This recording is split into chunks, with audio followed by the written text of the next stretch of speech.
She said it like she was closing a door. Soft voice. I steady.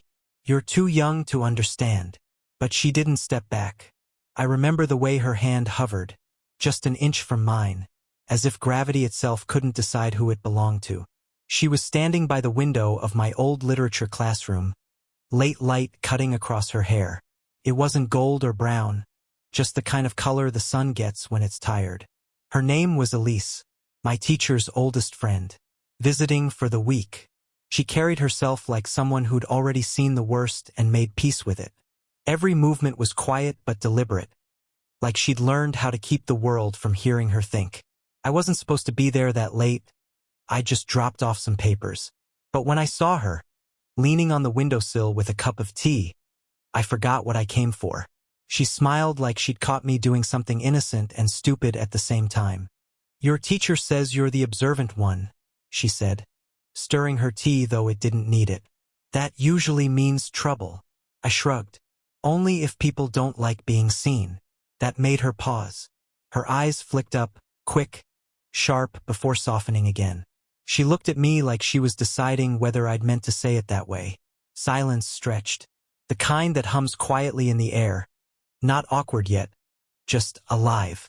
Outside, the campus was mostly empty. The air smelled like rain that hadn't arrived yet. The ticking of the wall clock was louder than it should have been. She gestured toward the chair near her. You can sit if you're staying. But I'll warn you, I'm terrible company. He said. Maybe I shouldn't have. She kept her gaze on the fading sky, but every few seconds her eyes flickered toward me, like she was checking if I was still there. When she finally spoke again, her voice was softer. You remind me of someone, she said. He used to look at me like that too. Like I was a story he hadn't decided how to read yet. I wanted to ask what happened to him, but something in her expression stopped me. The faintest shift, her hand tightening around the cup, her breath catching halfway through. So instead, I said nothing. She smiled again, but this time it was slower, sadder. You see? Too young to understand.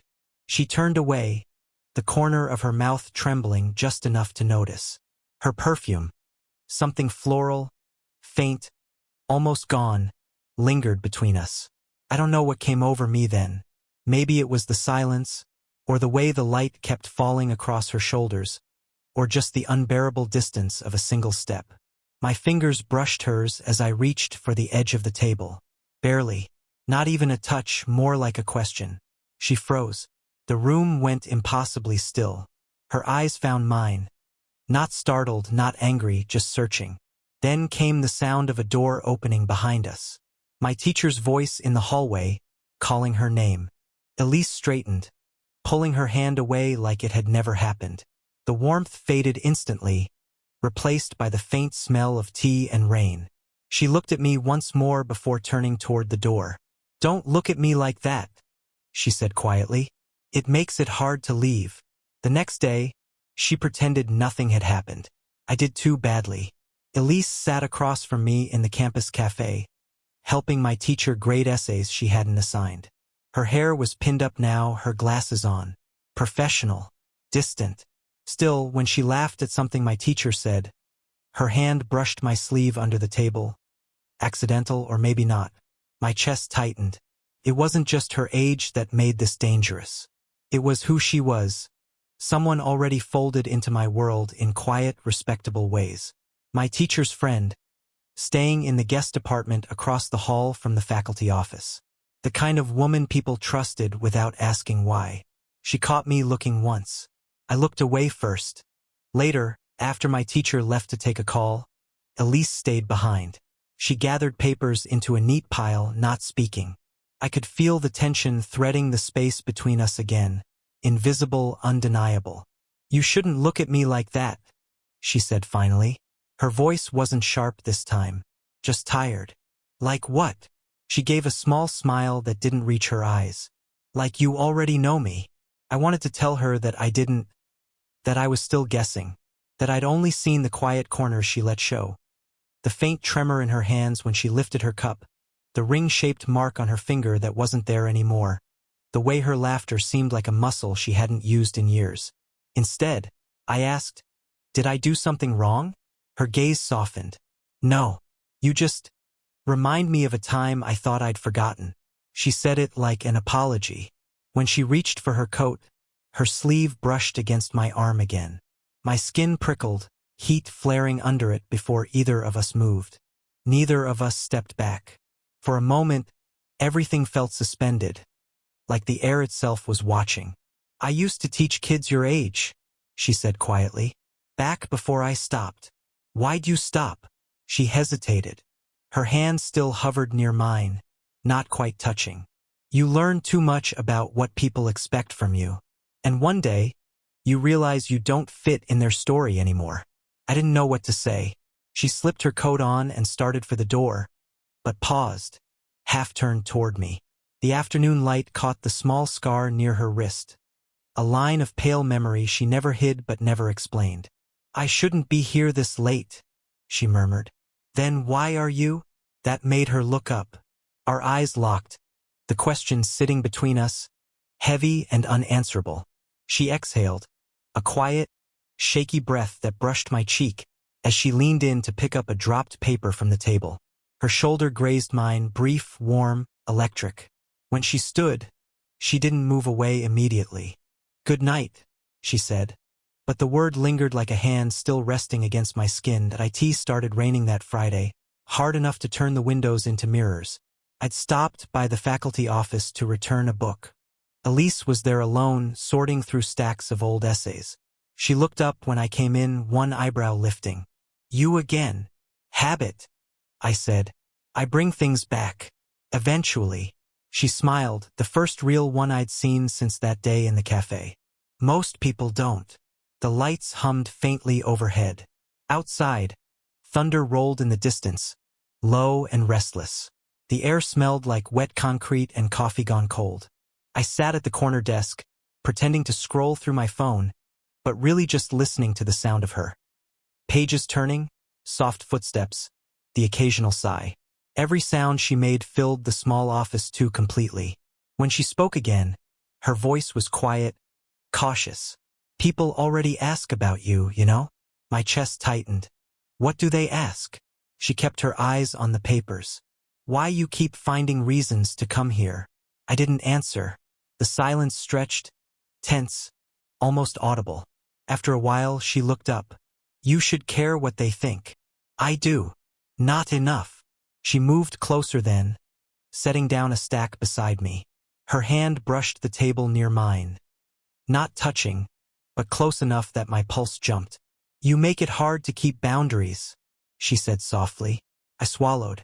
You already crossed them the first time you told me to stop looking. That earned me a look, sharp, conflicted. Then, something shifted in her expression.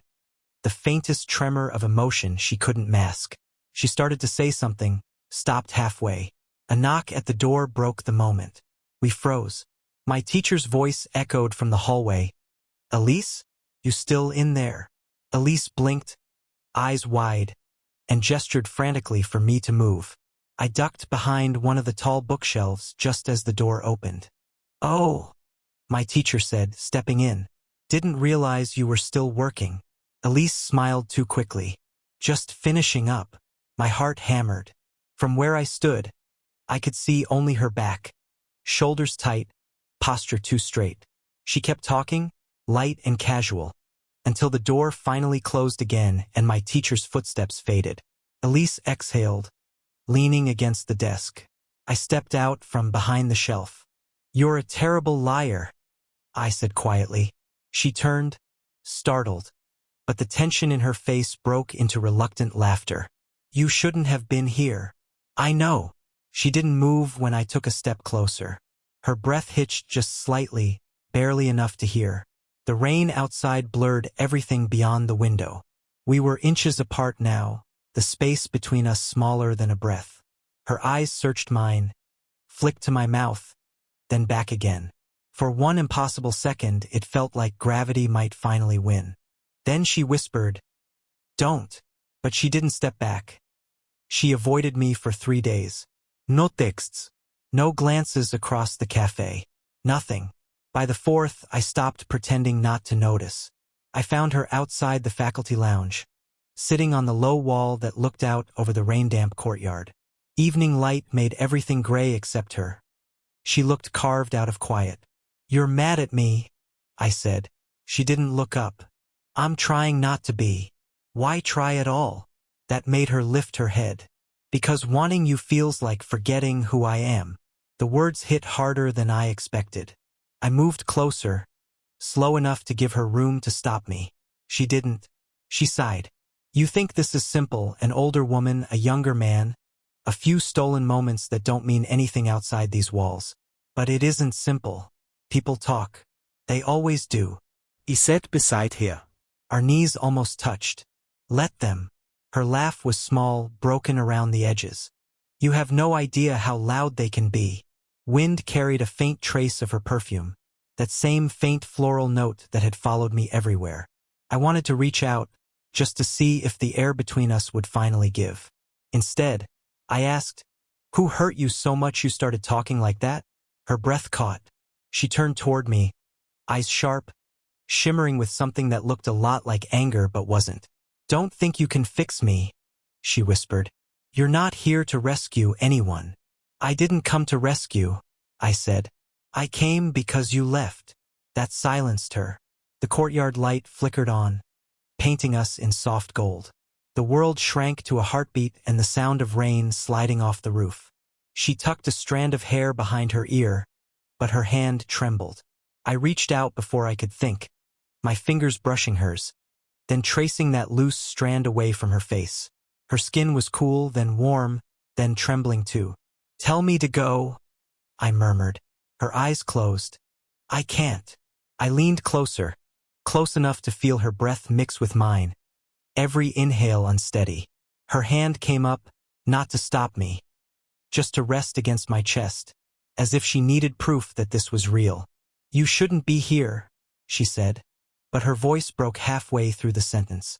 "I know." Seconds stretched. She looked at my mouth and I saw it. The decision flicker, the war she was losing with herself. Then, somewhere behind us, a door slammed. Laughter spilled from the hallway, quick and careless. We froze. Elise stepped back, heartbeat visible in her throat, face turned toward the noise. When she looked at me again, her eyes were darker, resolved. "This has to stop," she whispered. But she didn't move. It rained again the next morning, that soft kind that never really stops. I didn't see her all day, until I walked past my teacher's office and heard their voices. Elisa's tone was quiet, careful. "He's just a student, that's all. You know how they get, a little attention and they think it means something." The words hit like a punch. I knew she was protecting herself, not mocking me, but still, hearing it said aloud, flat like that, tore something loose inside me. I turned before they could see me, made it halfway down the hall before her voice followed, softer, strained. "I shouldn't have let him stay that day." I didn't wait to hear the rest. By the time she found me, later, near the stairwell, the echo of rain still in the building's bones, I'd already decided to stop looking at her the way I used to. She stood a few steps below me, eyes searching. "You heard." "Yeah." "I didn't mean." "Yes, you did." Her shoulders dropped. "I was trying to keep it safe." "For who?" She didn't answer. The silence cracked open between us, full of everything we hadn't said. I should have walked away, but she looked so unguarded there, hair damp, coat half-buttoned, eyes red from holding something in, that my anger tangled with something else I couldn't name. She took a step closer. "You think I don't feel it too?" Her voice shook. That was new. I stared at her, and in that space, 2 steps apart, the truth finally felt real. Not the words, but the way her hand trembled at her side, the way her breath kept hitching, like she was fighting her own pulse. "You could have told me," I said quietly, "instead of pretending it was one-sided." She closed the last bit of distance, until her coat brushed my sleeve. "And what would you have done with that?" "I don't know. Maybe stopped pretending I could forget you." Her lips parted, but nothing came out. She just looked at me, like she was trying to memorize a face she'd already decided to leave behind. A door opened down the hall, the sharp clack of heels, distant voices. Neither of us moved. Someone saw us last night, she said suddenly, almost in a whisper. Your teacher. She didn't say it outright, but she knows something. My heart stuttered. What happens now? She looked away, jaw tightening. Now, we stop giving them reasons to be right. But as she brushed past me, her hand caught mine. Not on purpose, not entirely by accident either. The smallest, most dangerous contact imaginable. Neither of us let go right away. The storm that night was louder than it should have been. Thunder rolling close enough to shake the windows of the empty classroom. I hadn't planned to see her. I'd come back for my notebook, left under a pile of papers. But she was there already, sitting at the desk, staring at the rain. When she saw me, she didn't move. You shouldn't be here. You've said that before, I answered. She almost smiled. And you never listen. I closed the door behind me, the sound dull in the heavy air. The only light came from the street lamps outside, flickering gold against the window. We stood there, two people out of excuses. I heard what you said. I told her. About keeping it safe. Her eyes flickered with recognition. Regret. I didn't mean to hurt you. You did. I stepped closer. And I still came back. Something in her broke then. Not loudly, not visibly, but in the way she looked at me, like she'd run out of strength to keep pretending. You think this is easy for me? She whispered. I've spent half my life learning how to stop wanting what I can't have. And how's that working out? She exhaled, shaky. Her laugh caught halfway between a sigh and surrender. When she looked up again, her eyes were glassy, her voice barely a thread. If I let this happen, it changes everything. I nodded, moving closer until the edge of her desk pressed into my thigh. She was inches away. I could feel the warmth of her breath. It already has. Neither of us spoke for a long moment. Just the sound of rain and thunder, the world outside dissolving into noise. She reached up, fingers trembling slightly as she pushed my hair back from my forehead. A small, instinctive gesture that carried years of things she hadn't said. I caught her hand. You don't have to be afraid. Her lips parted. I'm not afraid of you. Then what? Of how much I want this to mean something. The words hung there, electric. She leaned forward, and for a heartbeat we were suspended. Close enough to feel the shared breath between us. The pulse against my palm where our hands met. Then she stopped. Eyes searching mine, her thumb tracing the back of my hand slowly, as if memorizing it. I can't undo this if it happens, she said. Then don't undo it. Lightning flashed, flooding the room in white for a second. When it faded, she was still there, her face inches from mine, tears caught at the corners of her eyes but her gaze steady. And then, instead of closing the distance, she stepped back. Not far, just enough to draw breath again. Her voice was calm, quiet. Now you understand. I did, because walking away from her hurt more than wanting her ever had. The storm passed by morning. Campus smelled of wet leaves and something clean, like the world had rinsed itself overnight. I found her outside, sitting on the same wall where we'd argued before. No coat this time, just a mug of coffee cradled in both hands, steam curling into the cold air. She looked up when I approached, her expression softer than I'd ever seen it. No defense, no distance, just tired honesty. I thought you wouldn't come back, she said. I thought the same about you. Her laugh was small, real. Seems we're both bad at leaving things undone. He sat beside her. The stone was still damp from the rain, and the air smelled faintly of her shampoo. Something subtle, almost like jasmine. She handed me the mug without asking, and I took a sip. Warm, sweet, hers. For a while we didn't talk. The quiet wasn't heavy anymore, just steady, safe. Finally, she said, You were right. It already changed everything. I glanced at her. Do you regret it? She shook her head slowly. No. But I needed to stop before I turned this into something I couldn't face in daylight. I nodded. And now? She smiled, faint and tired, like the question itself was its own answer. Now I think, maybe daylight isn't so bad. A breeze passed through, lifting a few strands of her hair across her face.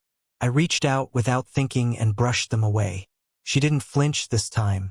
Her eyes closed briefly under my touch, and when she opened them again, the tension that had lived there for weeks was gone. "You still think I'm too young to understand?" I asked quietly. Her lips curved. "No. I think I just underestimated how much I wanted to be understood." We sat there like that. Not kissing, not speaking, just close enough for our shoulders to touch. It was enough. It felt more intimate than anything that almost happened before. Eventually, she rested her head lightly against my shoulder. "You know this isn't a movie, right?" "I know." "Then you also know how rare this kind of quiet is." "Yeah." I looked out across the courtyard, the puddles glinting like broken mirrors under the morning light. "I just don't want it to end like nothing happened." "It didn't," she said simply. Her hand found mine, fingers lacing together in a way that didn't ask for forever, just now. We stayed that way while the sun crept higher, warming the stone beneath us. No more running. No more pretending it hadn't meant something. When she finally looked at me, her voice was soft. "You'll be fine, you know." "So will you," I said. And for the first time, we both believed it. Did you enjoy the story? What kind of stories would you like to hear next?